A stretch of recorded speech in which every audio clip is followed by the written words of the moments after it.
We've got a lot to cover after a busy weekend, including the fact that Joe Flacco will not be the Broncos quarterback on Sunday against the Browns.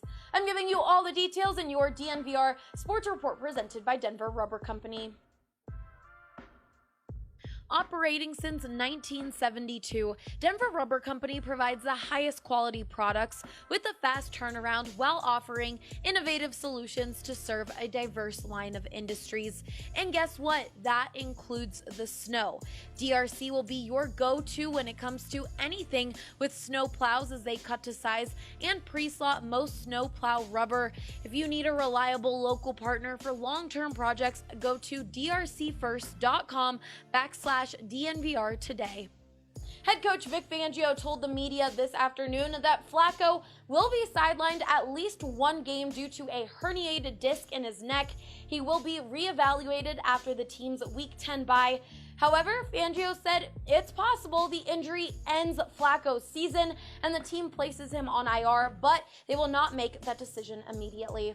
This all comes after another disappointing loss for the Broncos, where Denver fell 15-13 to the Indianapolis Colts. After leading for the entire game, the Broncos gave up a field goal in the final seconds to lose by 2 points for the third time this season.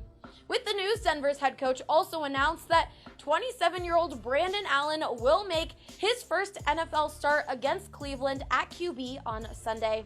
Moving on to some basketball, your Denver Nuggets are looking to stay undefeated tonight as they take on the Sacramento Kings at Golden One Center. The Nugs are coming off a 108-107 overtime win over the Phoenix Suns on Friday. Nikola Jokic recorded his first triple-double of the season during the contest with 23 points, 14 rebounds, and 12 assists.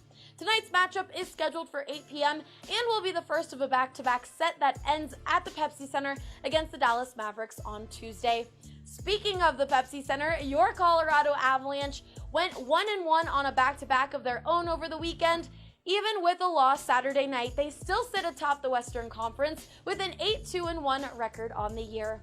Unfortunately for Avs fans, Colorado does not play again until Wednesday, another long break, when they host the Florida Panthers at the Pepsi Center. And finally, college football. The Colorado State Rams upset the Fresno State Bulldogs 41-31 Saturday night for their third win of the year. On the other side, and the reason my voice sounds like this, the Colorado Buffaloes extended their losing streak to 3 as they fell 35-31 to the USC Trojans in disappointing fashion Friday night.